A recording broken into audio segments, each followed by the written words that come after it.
la mboka ye. Wole tosuwa babimisa na poasa.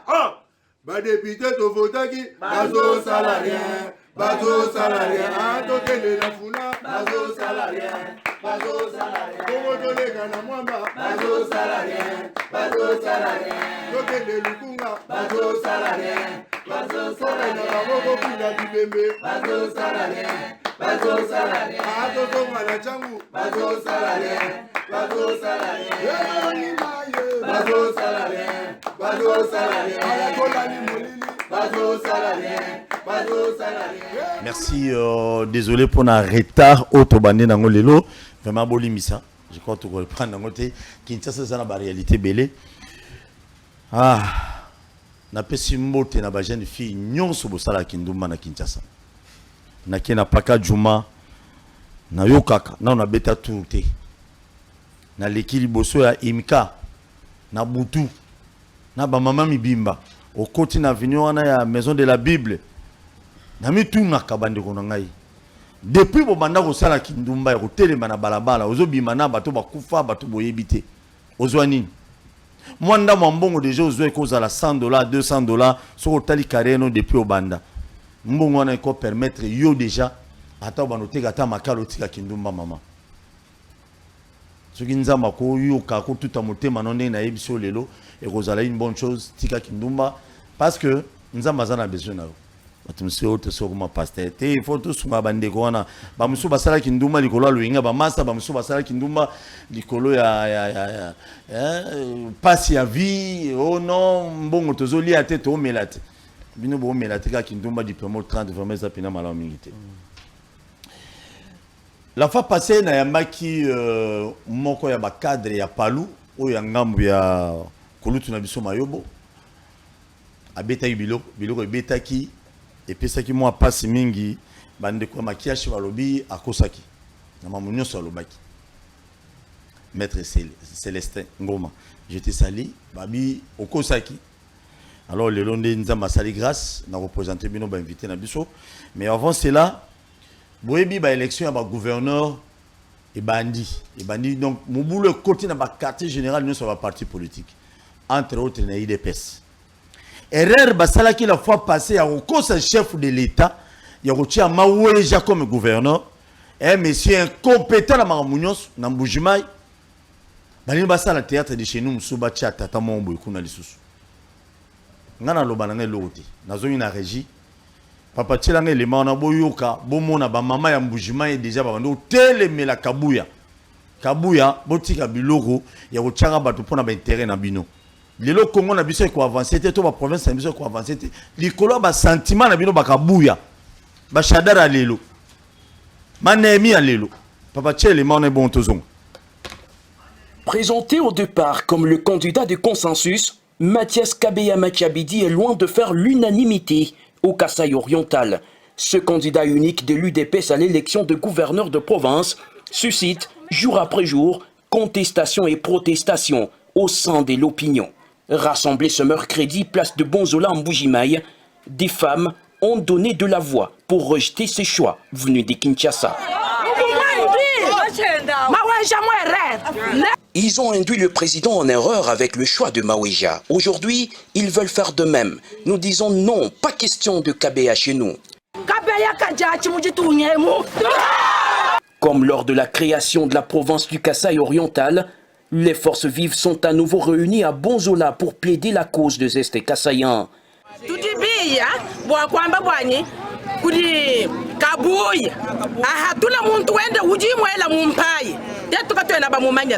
Augustin Kabouya a imposé son homme que nous ne connaissons pas et que nous n'aimons pas non plus, qu'il les retire s'il est vraiment notre frère.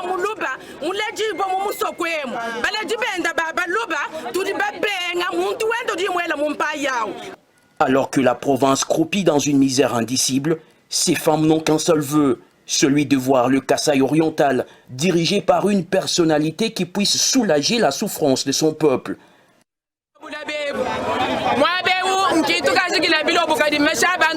Ici, le sang de nos frères a coulé. Regardez combien nous souffrons. Un bidon d'eau à 2000 francs congolais. le peuple doit se choisir son propre gouverneur. L'élection des gouverneurs de province se tiendra, sauf imprévu, le 6 avril prochain.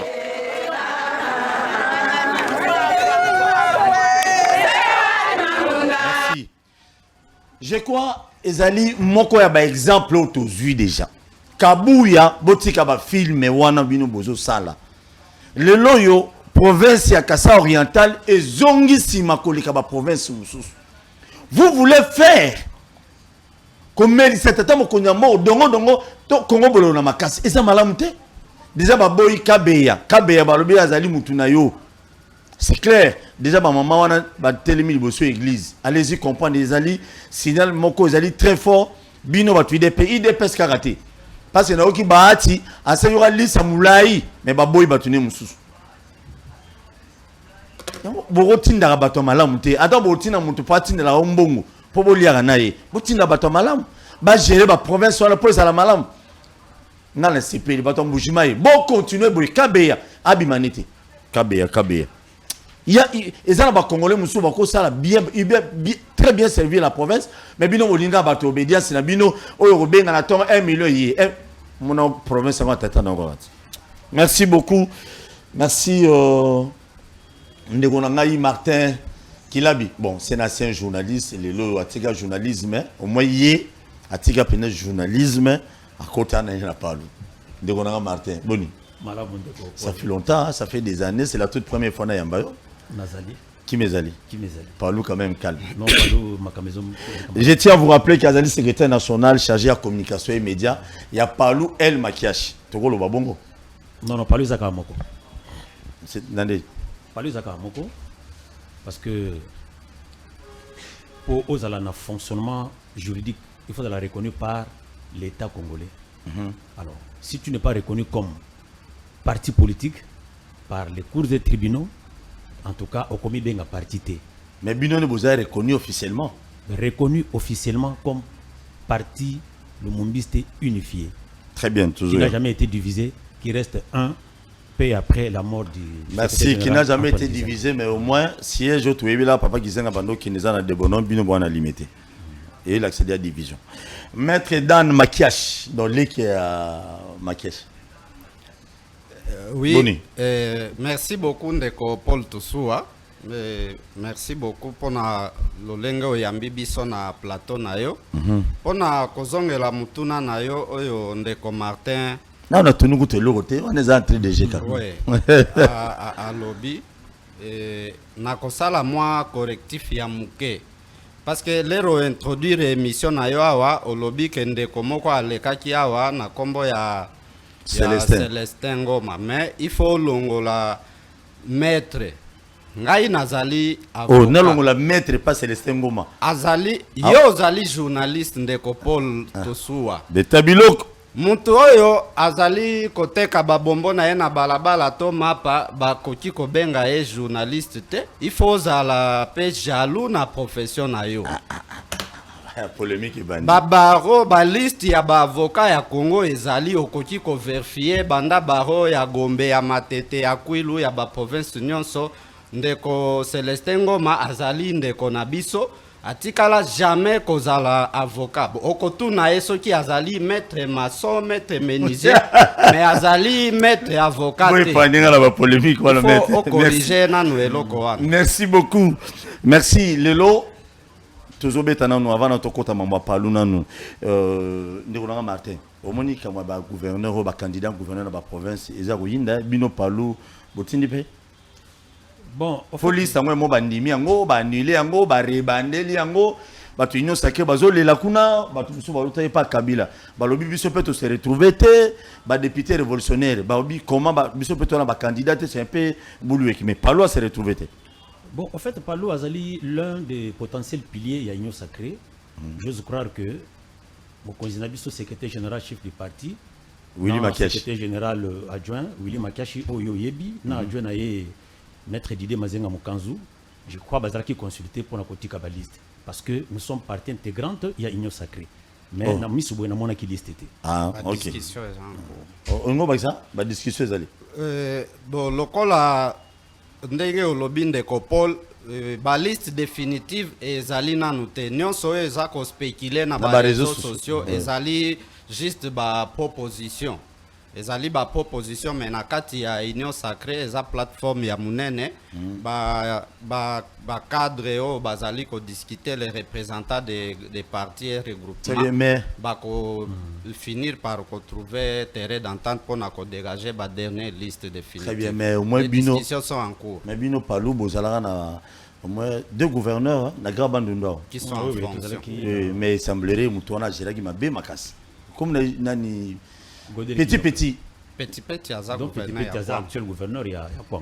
Mais il y a Palou. Oui. Mais Babia Gérard m'a bien donc. Non, ça ce sont des velléités, ce sont des animosités, il y a Batou, il y a Bajalou, il y a Palou qui veulent attaquer les partis à travers la caméra. En fait, ce sont des velléités, il y a Batou, il y a Baligné, Palouté. Pour faire tomber ces partis, il faut passer par ses représentants, notamment Petit Oiseau géré avec brio la province du Congo. Ça, vraiment, sans mâcher les mots. Sur les rails. Non, le Petit, après tous les indicateurs, Botouna, Ezala, IGF, Azawana, Ibiki Petit, c'est parmi les bons élèves, il y a Félix Antoine Tshisekedi qui brille par sa gestion. À la tête, il y a province, il y a Nani, il y a Kwango. Et puis, je voulais ajouter par là que quand les Palous envoient quelqu'un, c'est après avoir scruté son profil sociologique. Si le profil répond, Nabiso, partisan attitré à socialisme démocratique, Okay. Alors Gizenga ne peut pas envoyer quelqu'un pour aller briller dans la médiocrité. Je ne crois pas. Très bien. Voilà. Merci beaucoup, Moutouni Aliboso, et pas Ndegonangaï Martin, qui l'a bien le secrétaire national chargé à communication et médias. Expliquez bien nous. Problème nini oizo le capo, yo lobby parle à divisité. Tozo mona, Ndegonabiso, Mayobo, naba maître Célestin Ngoma, naba Mamaïda, naba Tumususu. Bino koto bozali na Dorothée paix à son âme, vraiment paix à son âme, na Makiashi na bandeko mususu yo lobi bokabwanité. C'est quoi le problème ozobi matongo midi pourquoi mon bobundi mon boba Paul Mouzema dernièrement azalaka agressé ni nezole kana palu. Po bino bolobi bino ngambu ya Makiashi nde bozaba livré. OK, ndeko Paul, merci pour motuna. Et c'est mon angeza que je suis devant quelqu'un au Ayebi Palou Malam. Vous et moi, nous avons une introduction aux alliés Moutou Oyoto. Travail dans Omingi, Oyebi, vraiment les. Mais on a gagné, hein? On a gagné. Oyebi, le meilleur de la Palou. Les Palou étaient créés le vendredi 22 août 1964 dans le parc de Bouek, actuel Zo, à Wanakishasa. Depuis que Gizenga est à la tête du Palou, il n'a jamais eu de problème. Bon, dans chaque famille, il ne manque pas de mécontentement, ça et là, mais il faut jeter des fleurs à l'endroit du secrétaire général Antoine Gizenga qui a géré les Palous contre vents et marées. Binomo Boyibi dans la Deuxième République, comment les Palous avaient évolué dans la clandestinité, parce que Gizenga était parmi donc, les bras séculiers de Patrice Emery Lumumba. Toko Tanana ba détail on est belité pour Nangonga. Gizenga a géré les Palous de 64 jusqu'au 24 février 2019. Gizenga est mort le 24 février 2000. Donc, ça tombe à pic que les Lopetozali le 24 février mai 2022. 2022. Alors, date significative. Pour aboutir à la question, du vivant de Gizenga, il n'était pas assis sur une chaise qui était aisée. Il y avait toujours des gens tout autour de lui qui voulaient devenir comme lui. Mais Cicéron avait dit, sur la peau d'un renard, on ne s'assoit jamais à deux. Beaucoup de Gizenga, ils allaient qui beaucoup plus envié par Bato Bazaki Pembeni Nae. Mayobo, Bamuzitu. Je vais citer le nom de Mayobo.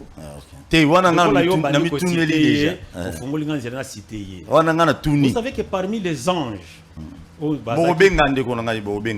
parmi les anges, au Bazaki Pembeni Nzambe, Yomoko Yebi suite, quand la Bible, l'ange Nini Oyo, qui a trahi les prescrits bibliques, sort na Yomoko Yebi. Ndenge Mokona Antoine Gizenga. Parmi les anges qui ont été de manière évolutive, c'est Mayobo qui a brillé par la trahison et par l'expression des appétits gloutons pour devenir Gizenga. Mais Gizenga est devenu Gizenga grâce à la fermeté dans la lutte. Qui a sali 27 ans en exil, il n'a pas bronché devant la dictature de Mobutu. Mobutu a utilisé tous les mécanismes pour avoir Gizenga derrière lui a étouffé penser à Gizenga, il y a Lumumba, ça n'a pas été. Alors, brusquement, Boye, Mayobo n'était pas avec Gizenga depuis 64, non. Mayobo a écouté Gizenga quand? Écoutant Gizenga vers les années 90-92. Vous voyez Kinga? Oui. Non. C'est 93-94. Parce que chef Azongi Awa de l'exil, il est rentré ici en 92 pour prendre part dans les travaux de la conférence nationale souveraine. Suite à l'invitation de Balansaki. Ndekopol, nous sommes un parti aujourd'hui qui totalise 58 ans d'existence. Boleki d'EPS. Oui. Ou aussi 37 ans. Bon, nous ne voulons pas transgresser Alliance Tozanango, mais il faut savoir rétablir la vérité. Le Palou a été créé dans le vendredi le 22 août 1964. Aujourd'hui, ce mois août, il totalisera 58 ans d'existence. L'IDPS a été créé en 1982. Vous avez calculé dans le téléphone. Débat à l'ordre du jour. Alors, quand il est venu... Et puis il faut éviter de critiquer l'IDPS. On a critiqué, mais on a rétabli la vérité. Alors, quand Mayobo est venu dans la première Gizenga avec une émission... En 1992. Vers les années 90, donc c'est juste 93-94. Mayobo avait des visées, il y a renverser qui était Gizenga comme Malakwa Gizenga. Or que Gizenga a forgé son nom pour devenir ce qu'il est aujourd'hui. Parce qu'il n'est pas mort sur le plan idéologique. Mais Mayobo voulait devenir Gizenga en un clin d'œil, brusquement. Pourquoi? On peut cet exemple. Parce que télévision Zangonga. Ngai nazali parmi les témoins oculaires qui ont Gizenga na primature. Bakiti wana primature toko bongisango ensemble na bande ko mususu. Tant que na akomi premier ministre na lingi ba détails belé. Vous savez, je vais vous dire une chose aujourd'hui. Les gens ne connaissent pas la vérité. Nous avons la discipline de ne pas dire tout ce qui se passe à l'intérieur du temple. Mais nous sommes obligés de rétablir la vérité, de dire à l'audimat, à ceux qui nous suivent que, en tout cas, Mayobo est plus méchant que Lucifer. Mayobo est plus méchant que Lucifer. J'assume mes propos. Ah, c'est Martin Betibilok. J'assume mes propos. Donc Mayobo est plus méchant que Lucifer. Ça, c'est après avoir évalué Mayobo. Son agissement, son comportement. Ndeko Paul, vous savez que Gizenga, tant que primature, la première personne qui faisait écrire des articles dans différents journaux, que Gizenga, son corps est affaibli, bien que son esprit soit alerte, mais il est affaibli, il n'est plus à même d'exercer la fonction de premier ministre. C'était Mayobo. C'était Mayobo. Ah, pour combien de fois Mayobo? Pour arriver à ça, il cherchait à écarter les Jean-Claude Machini, les Yego Mwanza, les Jean-Claude Malouchi, pour devenir les rois, donc les seuls princes dans la cour. Mais ce n'était pas le cas, ce n'était pas facile pour lui, parce qu'il n'était pas rodé à la hauteur de Oyo Akutaki na parti. Même à travers les médias, c'est Mayobo. Ça, je l'ai dit. Mayobo. Et puis, qu'est-ce qu'il faisait? À un certain moment, je ne sais pas s'il inoculait des mauvais venins, comme il était à côté du chef.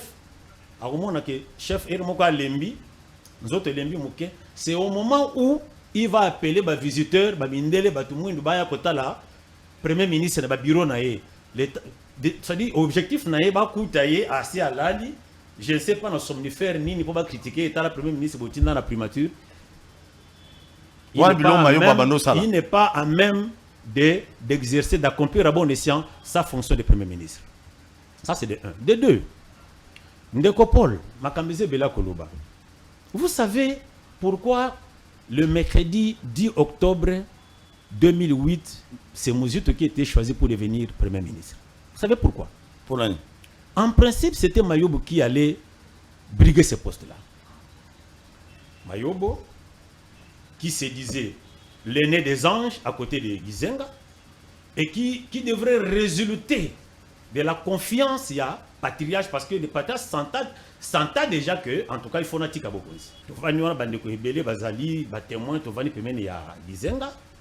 Notre chef, notre visionnaire incontournable. Maintenant, il voulait se choisir quelqu'un de la lignée philosophique et idéologique du Palupo à succéder à beaucoup. Oh. Pour Nani Azwaki Mayobote Azwaki Mouzito. Parce que même tous les services qui étaient opérationnels à l'époque ont donné rapport, ont établi leur bulletin pour dire que si les Mbutamuntu du Kwilu mûrit son choix sur Mayobo, il va en regretter. Lui voyait Mayobo comme l'un des anges protecteurs, mais les services et d'autres occupants de salon IP voyaient Mayobo comme un jaloux à côté de Gizenga.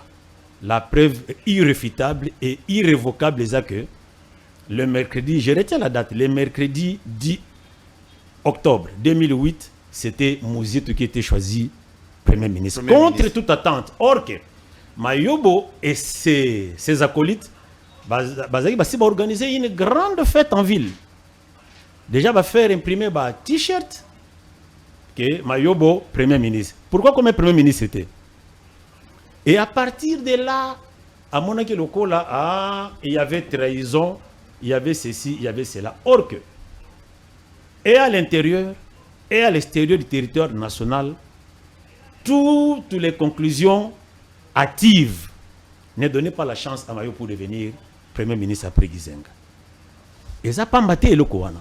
Donc, et ça n'a pas maté. Excuse Martin. Donc, après, on a un début, on a une lecture qui Azali petit frère et Ali Sifer, parce que jusqu'à aujourd'hui, nous avons semé terreur. Oh, ya Tito comme après Lugi Kokufa. Gizenga était mort. Gizenga était mort le 24 février 2019. Ouais. Première réunion convoquée, il y a bureau politique. C'est pour désigner un intérimaire devant assumer la fonction, il y a secrétaire général, chef du parti. Parce qu'on ne pouvait pas laisser ces vides-là. La réunion s'est tenue le 10 mars, quelques temps après la mort du patriarche. Parmi les signataires du procès verbal, je vous épargne, il y en a des détails, parce que téléviseur Zangonga, je vous cite. Cinquième nom, la Mayobo. Je vous cite Gizenga Lugi lui-même a posé sa signature. Martin Kabololo, vous le voyez. Vous voyez Matoukou Memas. Vous voyez Sylvain Ngabou, vous voyez Godefroy Mayobo. Cinquième dans la liste. C'est-à-dire, il y a un principe qui dit, après avoir lu et approuvé, signer. À signer, c'est celui qui a approuvé un texte. À approuver un texte, c'est celui qui a lu ces textes-là. Mayobo a signé. Pour que Lugi devienne secrétaire général, chef du parti, aide intérim. Toleki. Lugi a évolué malamou, mais Lugi a évolué sur fond de malaise de Kopol.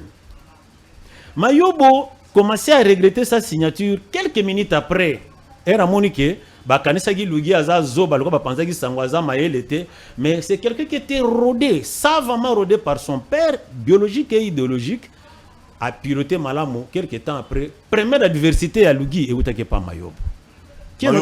C'est notre grand frère, nous respectons beaucoup, mais nous rétablissons la vérité. Moi, j'étais avec Lugi. Na permanence, il y a pas de bonhomme.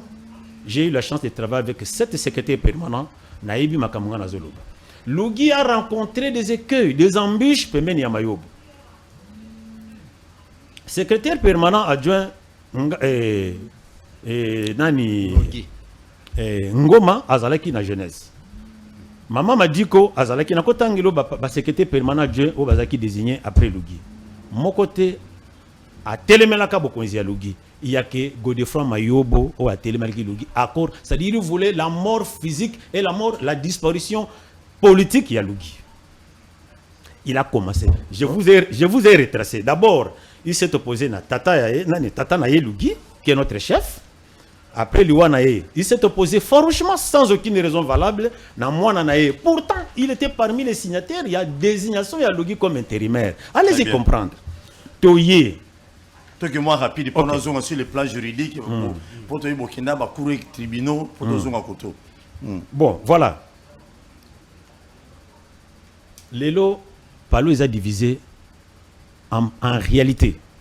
Il n'y a pas un problème. Il n'y a que l'expression des appétits gloutons, l'expression claire de la méchanceté d'antan. Et la méchanceté, il y a Kala. Mais qui était orienté doucement, Lélo et Bimina Poissa. Ndenge Yomoro Lobango, on a émission. Il veut devenir le secrétaire général chef du parti, même pas, c'est-à-dire à l'écoute les catégories dans soubassement juridique, à l'écoute que vous avez reconnu sur le plan légal et légitime. C'est-à-dire ndenge na vandi boye na commis secrétaire général. Non, il y a un mécanisme graduel pour le devenir. On va continuer, Martin. Voilà. On va mettre un directement avant de pas mettre. Mais statut à partir de bino lobinin. Tant que papa qui zenga koufi, tant que logi a koufi, statut à partir de lobin. Papa. Te nazo ya kuna. Te yo beta no biloko. Yo n'a besoin d'expliquer biso. Tant que papa qui zenga koufi, nani a koufi qui c'est Logi. Ok, je voulais dire statut Lobini. Non. Le dernier ressort. Je vais demander les images, ces images après. La prépondérance de la gestion de Palou et Zali na bureau politique. Dès qu'il y a un vide, un empêchement définitif, ou soit un empêchement précaire, c'est les bureaux politiques qui se réunissent, qui se prononcent sur pour désigner la quelqu'un. Continuité, il y a marche, il y a parti. Très bien. Il y a un ébissio que parmi les membres faisant partie, il y a différentes réunions. Après la mort de Gizenga, après la mort de Lugi, Mbuta Godefroid Mayobo, il était là. Très bien. La Merci signature Union So Ezali, parce que les autres viennent avec des paroles, nous venons avec les sous-bassements fonctionnels, avec des pièces justificatives pour nourrir l'audimat avec des vérités et réalités incontournables. Merci beaucoup. 1964, Palou et Salemi. Mais bien, on va partir à lobby. On va PPRD pour créer un parti, tout le monde a bien sauté. Même bêtise, tout le monde a l'élo. Bien, on va permettre à chef de l'État. On a créé parti. Parti pour boire la bokonzia. Son commission maire, parti nous saladé. Tu es bien parti, nous tout le monde a un drapeau, belé, les lois, boulevard, va tirer sur ma drapeau. Attends, on va comboter. Les lois kidnappent. Kidnappent, tiens sur ma drapeau. Il y a des Congolais, il faut beaucoup de temps. Il faut que tu Congolais, il faut que tu aies un parti politique pour Nanine. Parce qu'il y a des gens qui sont dans les partis politiques pour appeler ça 2 000, 3 000 francs. Non. Côté un parti politique, côté à côté. Oh non, on a créé, on a créé parti. Au lieu à Malobakuna. Célestin Mboma, maître Célestin Mboma, attaque de Gonanga Boye, mais n'a pas pour n'aider l'avocat. Maître Célestin Mboma, à l'Oban Bisso qui. À l'Oban une émission passée, qui. Willy Makiash, le Lozanani, secrétaire. C'est l'actuel secrétaire général, chef du parti. Ah, ok. Le doit remplacer. Excusez, secrétaire général, chef du parti, le Mombi signifié, et puis président du regroupement politique Palou et alliés. Et président, non. Les regroupements politiques, ils allaient les bandes d'Assemblée nationale. Ah oui, je vois, puis, désolé. Au-delà de ça, Azali, président, il y a groupe parlementaire Palou et alliés au sein de la chambre basse du Parlement. Très bien, merci beaucoup. Vous précisez, Bilo, maquillage, on va fonctionner. Solo là, sur la Kilonde. Maître Célestin Mboma, qui est le Moko, alobi na biso Willy Makiash azalaka na RCD à Rouberoi à Kotara Palou na 2007 non 2007 ngate mna lobi son azozonga siko wana maître mtalobaki siko maître otozane le maître Dan Makiash aboyi maître Dan Makiash Willy Makiash secrétaire général chef du parti à Kota Palou. Avant tout, quand on a quoi, vice-premier ministre intérieur, conception de mon boulot, bien ça na RCD et puis à côté en 2007. Surtout on a réclamé ma kamunao qui ne connaît Martin Lobina biso qui non. Ma yobo à côté qui na 1993-94 année pénètre ils a précité mais maquillage à côté na 2007 na Palou à côté na RCD à Rouberoi mais lelo bino bana besoin de s'accaparer na Palou. Au moins que non, ils ont les soum. Mais papa qui zenga za aussi kana sama belé. Ndeko Paul, merci beaucoup pour na maloba. Toye awa pour na ko rétablir vérité. Na ebisa kiyo ya liboso lokola ozo benga e maître. Le kiwana c'est un garçon, c'est un menteur. De un azali avocat te. Nazo ebisa yo ozali journaliste professionnel. Lokola na profession na bino, c'est une corporation. na ba organe na bino soki otali ba journaliste baza regrouper ba liste ezali ba yebani. OK na INPC. OK na INPC côté ya ndeko Jean-Marie Kasamba tout ça ba journaliste ba yebani ezali pe bongo na corporation ya ba avocat. So yo otali na ba nini mikanda na biso tobenga ba annuaire na tableau tozali ezali bien organisé, c'est une corporation. Alors 2007 toté RCD vina ezali bongo lokuta notre secrétaire général le professeur Willy Makiashi chef ya Palu qui a succédé à Antoine Gizenga banda botami kino lelo akota parti mususu te azana RCD te abotami na Palu akoli na Palu histoire yebani yende komayobo ayebi azali grand frère na biso a évolué na Palu pembeni ya Gizenga bangonde bayebi ba travailler na secrétaire général actuel camarade Willy Makiashi banda ye azali élève étudiant ceux qui otali kirsis na partout il est passé a ebani na Palu tino lelo atikala kozwa carte kokota na parti mususu te atuzala na RCDT ata mukolo moko te c'est un mensonge abotami na Palu akoli na Palu kino lelo aye kokoma numéro 1 parce que après liwa ya logina papa voilà otunaki ndeko Martin mutuna ya statut ndeko Paul yozali journaliste professionnel ba statut ya Palu ezali c'est parmi les partis les mieux organisés les mieux structurés tozali na statut tozali na règlement intérieur ba disposition nyonso lokola yebani même na bokonzi na biso pouvoir coutumier on n'accède pas au pouvoir au lali au loti au komi mokonzi ezalakate mécanisme ezali nos statuts ont tout prévu mais moi la kin ezali na statut na biso sur le plan il y a succession en cas il y a disparition définitive il y a voilà il y a les représentants légaux parce que biso différence ezali tozali parti socialiste numéro 1 ya parti yewana tobengaka secrétaire général chef du parti. Alors le secrétaire général chef du parti nde anomaka zui kilapi nae a nommé secrétaire permanent mais batu bakosi bandeko wana ozotanga kaya ndeko Mayobo na baleki na biso bangoma wana ils ont apporté les mensonges au secrétaire permanent a été depuis Palu ezako existait le secrétaire général a nommé plus de 24 secrétaires permanents. Oyo a nommé parce que c'est lui qui nomme, c'est lui qui révoque. Mais le patriarche Antoine Gizenga azalaki élu na congrès. Il ne s'était pas fait là à la Mukiboye, il est parti na a créé ezalaka pesa. Tangu ba parti wana ba nationaliste ebele ko sangana na dato ndeko Martin atangi na 1964 kuna na voilà kuna na jardin zoologique ba parti ya Lumumba ya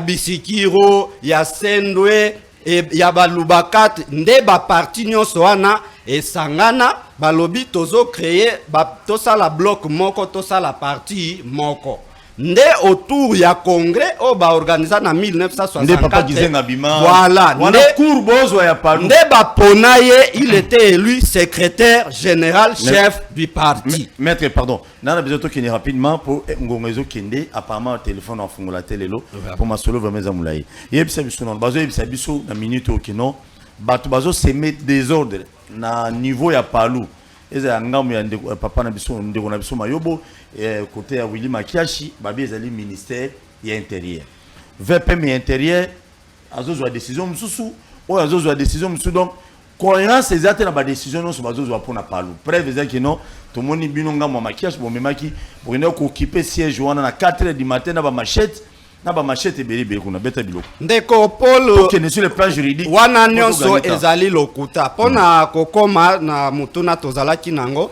leur secrétaire général Antoine Gizenga akufi na na 2019 awa lokola moi la kine ezalaki na ba statut sur le plan ya succession.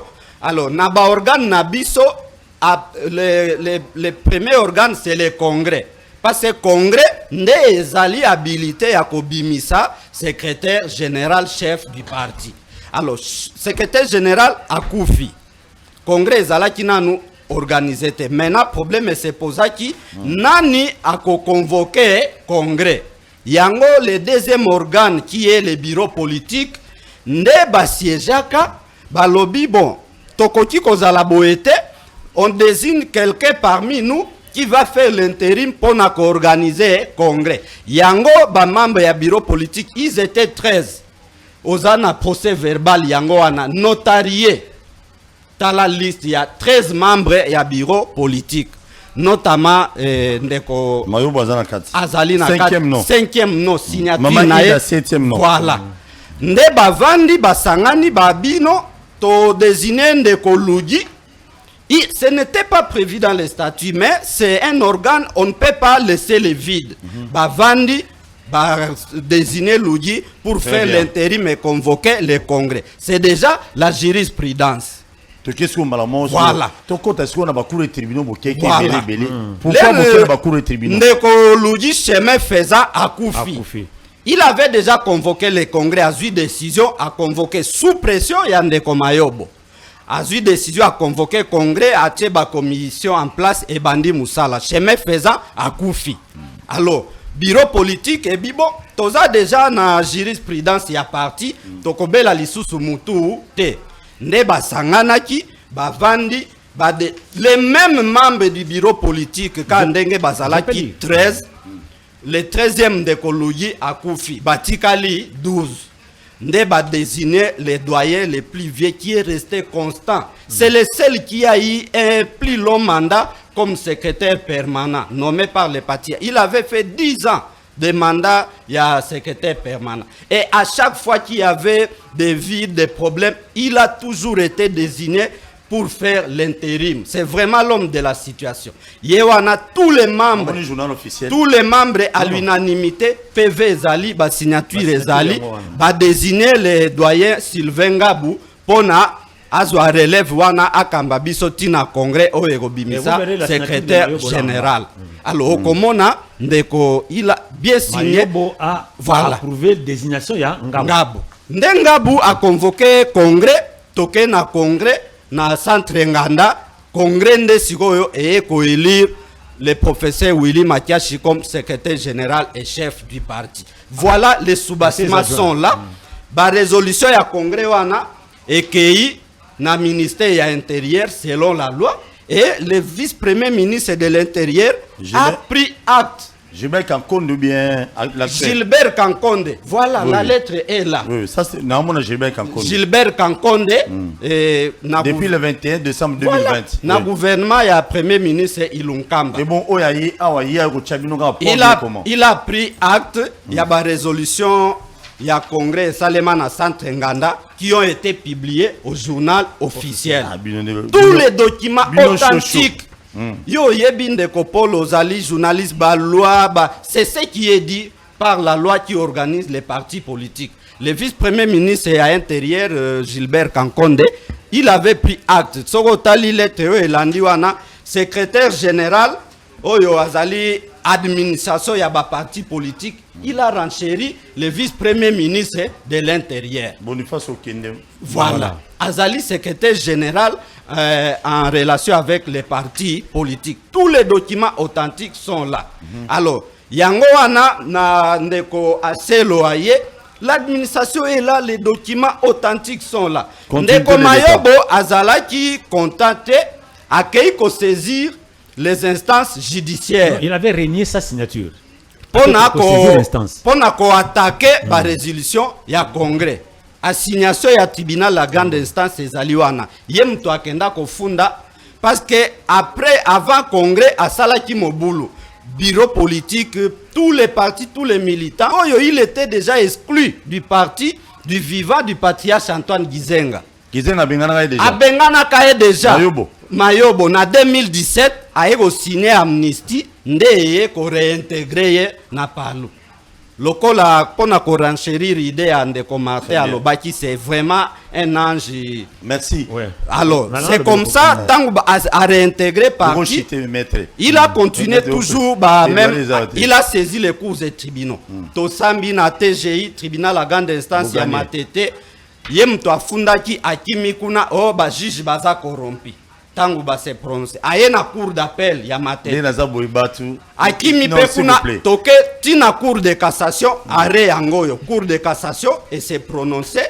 Et rendre jugement yangoy na faveur nabino na faveur parce que va confirmer les preuves qui étaient là. Ils ont confirmé les résolutions du Congrès na koti kotanga juste dispositif y arrêt voilà arrêt de la Cour de cassation RR 2536. Alors sans qu'il soit besoin d'examiner les moyens articulés à l'appui de la requête, la Cour de cassation statuera sur la fin de non-recevoir invoqué qu'elle estime fondée. En effet, elle note que par décision numéro Palu QGSNC 009 10 alors Mayobo Godefroy qui a mandaté l'avocat Nico Futuka Yembe avait définitivement été exclu du Palu et que par procès verbal de proclamation des résultats de l'élection du secrétaire général, c'est M. Makiashi Willy qui avait été désigné secrétaire général chef du parti. Arrêt à cour de cassation. Merci maître. On a complété Ndeko Mayobo Alongwa a saisi les sous cour constitutionnelle. L'arrêt de la cour constitutionnelle est là. Yangoy. Cour constitutionnelle. Journal officiel. Voilà, journal officiel, les akanango déjà, ba résolution à congrès, nous sont publiés dans journal officiel. Donc ce qui est opposable à tous.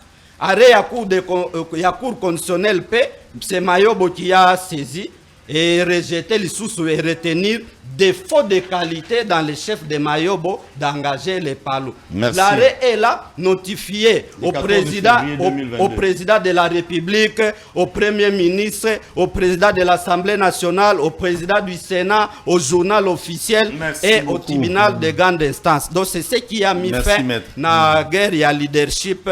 Merci. Quelque chose. Rapidement.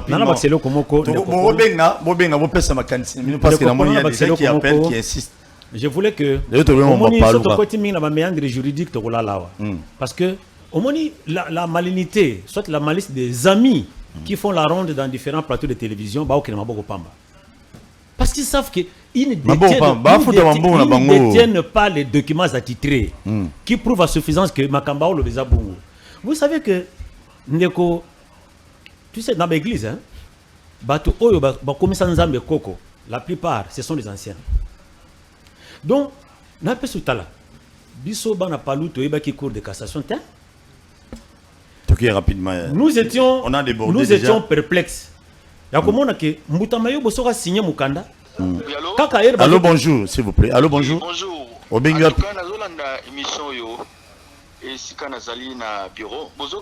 Très bien, toujours micro et téléphone, monsieur. Il y a débat au Salana concernant pour un problème, il y a pas l'eau. Est-ce qu'il n'y a pas une possibilité que vous procédez sous forme d'élection primaire? Parce que Palou est parti à la cadre. Ils ont parti à masse populaire.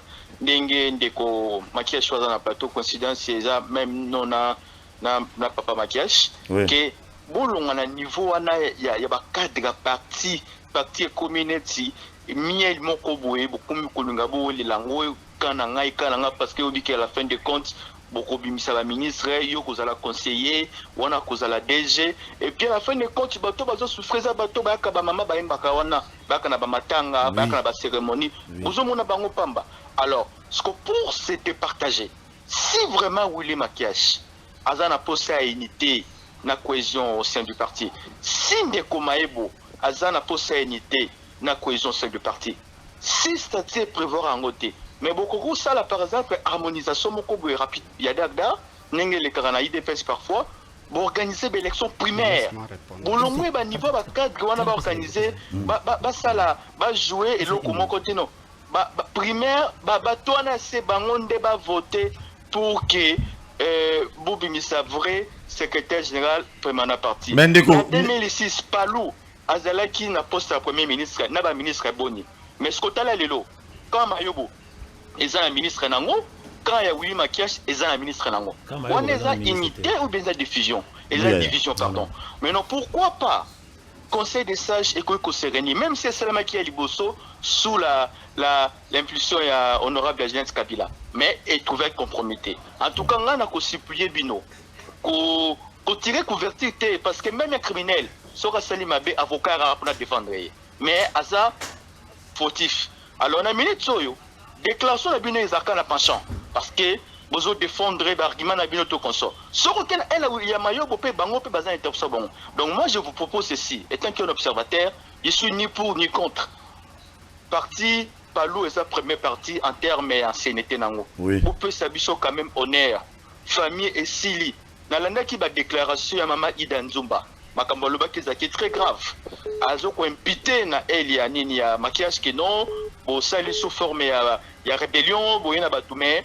Tout ça na posta na ngote, bo pesa biso bana Congo, bo pesa biso honneur na respect, bo mécanon possibilité. Même c'est impossible ça même statut prévoir en ngote, mais devant un cas exception, en tout cas vraiment bo ite biso. En tout cas merci vraiment.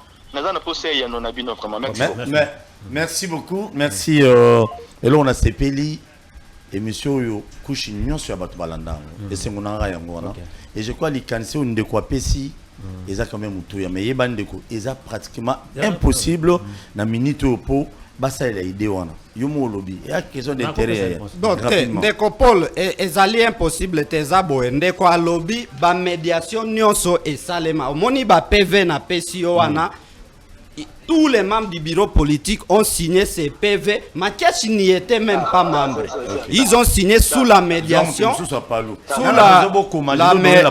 médiation, il y a honorable Mbosso, honorable Jeannette Kabila. Nana besoin beaucoup comment. Si vous comité à battre bien, boyuka, na ba remarque na ba. Beta biloko, tozoka. Allô bonjour. Allô bonjour. Bonjour Paul Tosua. Oui, olobi boni tozoka. Comment on a bengi wa? Bon, na bengi na minito na dana. Vous distrayez na makas. S'il vous plaît la régie. Oui, papa tozoka. Tozoka undeko. Palou eza parti lui-même.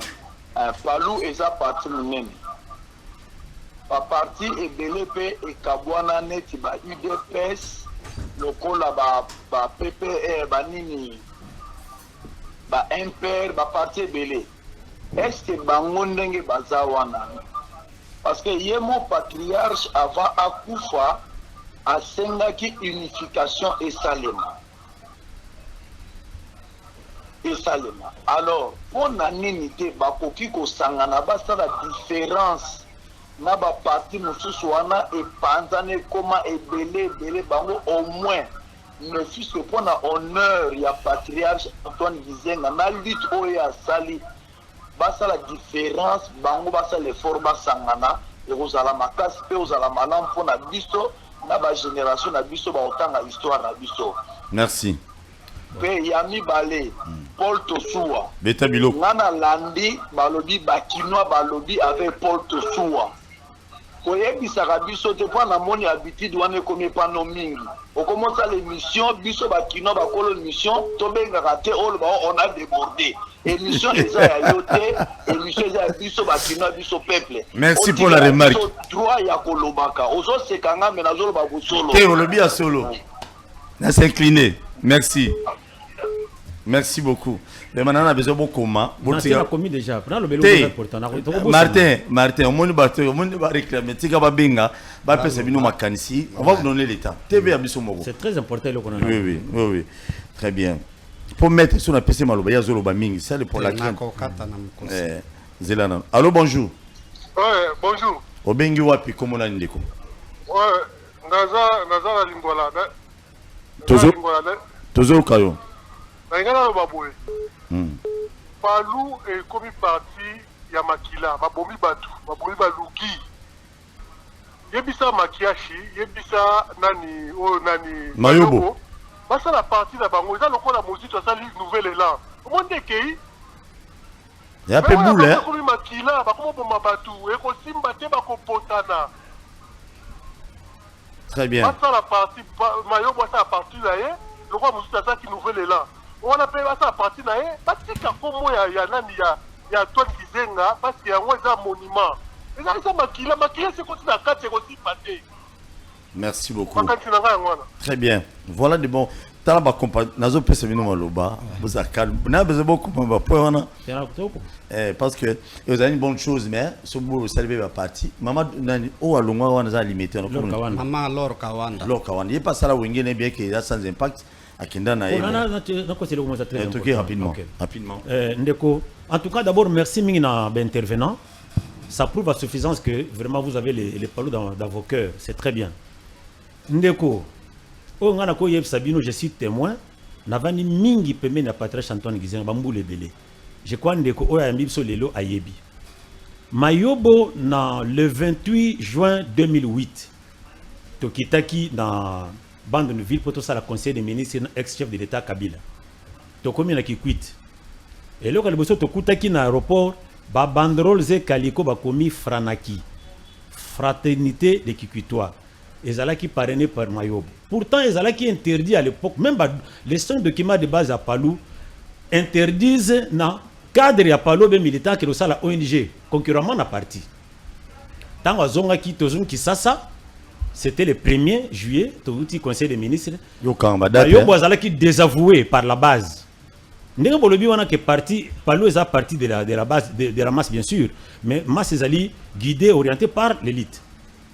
Papa, le secrétaire général amoni que pressé l'équipe Makasi a convoqué réunion na Kitambo bolanda kiango base balobi Mayobo azala sous pembeni na yote pour na nini a massacrer ba propre texte parce que yene fois par exemple désavoué Mayobo était écarté à l'époque il y a secrétaire permanent Rémi Maëlle. Lelo Mayobo azali fruit à la grandeur du cœur, il y a ma cadre ya Palou. Nazo chuter. Citer rapidement parce que il faut aussi ça. Lelo ndekonangai tozana désordre parce que il y a des gens de bon cœur. Nazo pesa bien exemple ezalaki Mamaïda histoire ba beb sarangote ba changerangote non actuel ministre de l'intégration régionale et camarade qui est notre secrétaire général adjoint Didier Mazenga. Tango Lugi a signé admissible. Alubi ba o basala ki bambe basala nini bazonga sauf Mama Kawanda po yazala ki vraiment révoqué définitivement. C'est le camarade Didier Mazenga qui a plaidé na mama Ida pour Mbuta Godefroid Mayobo azonga na parti. Mais malheureusement ndeko mutu oya kendeki sur base il y a deux aveux ya base azongi na parti azongi sous na pas les mêmes armes wa kendeki nango. Merci beaucoup. Donc on a que lelo tozo vivre kaka comportement ya mutu o changer bo sala ba parti na bino balobi excusez Ndekopol oui quand quelqu'un a commencé à envier Kiti Ndeko o bolobi za malamu et Mayobo c'est notre grand frère il a commencé à envier d'abord et bonga ya chef na ye Antoine Gizenga. Nani o vraiment ya koto sa simali wa Antoine Gizenga. Merci beaucoup maître. Merci. Donc il veut devenir presque secrétaire général sans passer par le son du document de base. C'est ça le problème. Peli na mituna ya baninga na susi bazanango le mal bon ça micro. Ezali grand frère na biso Ndeko Mayobo. Nyonso ozo yoka o esalema.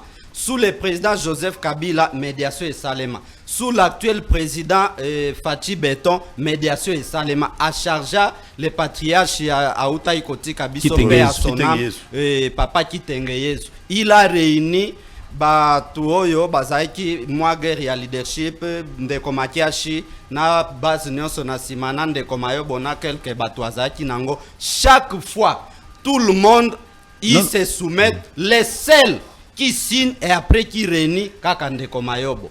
Médiation et salimi parce que ata sikoyo yem to saisir justice.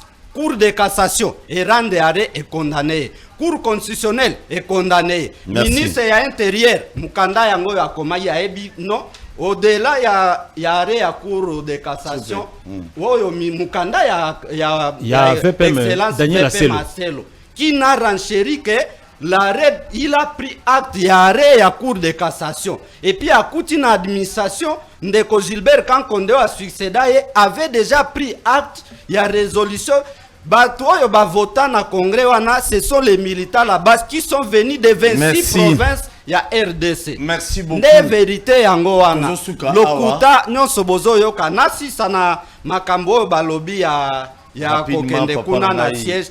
Ndeko Paul réquisition yango yo. Parquet général. Ya one na tuna po ba machete bima kuna wana ba bana. Yango wana makiacha za mabe boko me ba machete ondeni. Ezali makiachite. Rapidement. Réquisition yango wana eza baja ya parquet nde bakendaki ko exécuter ordre oyo epesa maki. Na 4 eza na 4 te yo moni bandeko baza na 4 ezalaki na tongo ba parti ya ba 8 ba machete eza puis monsieur oui et bon ba machete ya ba 8 heures et bon ba machete bima ba machete ozomona bien eza ba policier bazo bimisango na ba bureau ya ndeko Mayobo. Ba machete wana oui ezobima na bureau na ba Congo ezali même tisikoyo na kati ya ba bureau ba sac na ba sac il faut baloba vérité oyo makambu bazo sala ya ba ONG bambeli bazo kende kopesa na bamboka na ba Congo il y en a là dans les bureaux ozomona bandeko policier bazo bima nango na ba bureau ba ja ya parquet ba memaki machete te. Les militants du Palou qui sont les militaires à Palou en Ngamna Bino se retrouver na kata lopango na baje qui je peux témoigner. Oui. Ndeko Paul. Oui. Les substituts du parquet général Matete sont venus sur le terrain exécuter la réquisition au Yosimbi. Les agents 935. Exactement. Mais pour pas appliquer un devoir. Devoir n'est pas pessi bango. Oh là là. Yoka devoir.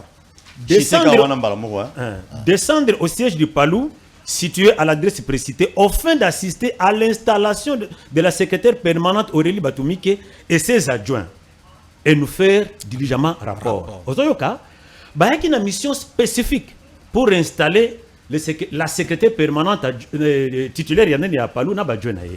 Mais ils se sont accompagnés dans quelques, c'est-à-dire un échantillon de membres à Palou, côté na cour, côté na siège, comment ba substitut, ba agent ya parquet, côté na ba sac, parce que côté qui nzela moko, babi ba militaire na bino côté na ba machette. Les sacs là de machette na ba pioche ezalaki na kati. Merci beaucoup. Et belé wana na baloma côté na ngondeni. Merci na batunyo so balandi biso boyibi batamba. Na bostane ko lebelo komo ko. Pardon, non excusez-moi. 30 secondes s'il vous plaît. Excusez-moi. Bandeko. Na ebité bandeko bautoloba sur la notoriété à Gizenga na Palou. C'est écœurant de constater que le VPM ACEL aujourd'hui est obligé des insultes et injures et à longueur de journée. Publiquement, c'est en vain. Merci. Le VPM ACEL ne peut pas passer outre les arrêts de la Cour de cassation, de la Cour constitutionnelle et le journal officiel dans sa parution du 15 septembre 2021. C'est un juriste, nous sommes dans un état de droit. À la lumière, il y a chef de l'État. Merci beaucoup. Le nom ACEL a dit ngai na moni ba nini ba arrêt à Cour de cassation. Il faut rappeler dans les Komayobo que Zangaïté et Zabara Cour de cassation. Mais pourquoi on l'insulte? Merci. Pourquoi on l'injurie? Merci beaucoup. Ça n'a pas de sens. Merci beaucoup. Na pesi mbote na Willy Makiash, na pesi mbote na Mayobo, na pesi mbote na Mamaïda, na pesi mbote na ba cadre nyonso ya Palou. Ngana benga bino nyonso bo ba cadre ya Palou. Oh Palou boy ma moi nezate. Palou ezali parmi ba parti politique créé depuis 1964 mes chers compatriotes. Il faut tous à la battre. C'est pas une intervention à te lobby. Pourquoi pas vendre la place moko? La médiation est seulement dans la forme. Na Jeannette Kabila muto lo bagu tu mingite. Aya bagu na téléphone, aya Jeannette Kabila na téléphone na passe. Mais avant d'ici bango, ici invité. Qui t'engage Yesu akufi. Ah qui na regret parce que va te parler parce que yo kanate. De l'autre rosenga et l'autre rosenga zalete bovanda parce que Palou botukozoa présidence de la République. Mais IDPS c'est lui. Mais je suis IDPS va tout nous souba ole la babi ezamabe. Palou bo général pe primature. Que biso on a ngote oui mutolobi. Mais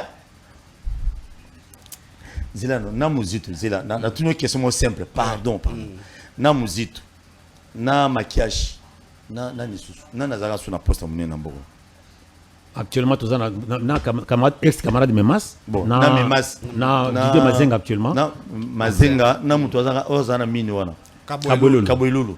Nani apesa mamamba à Palu misale belé. Vraiment dans 30 secondes. Ndeko c'est connu ezala na parti ezala na ba institution jeunesse oyo biso nyonso moi ba emploi ezali ndeko makiashi même barle qui oyo même uzito apesa bato à Palu misala te.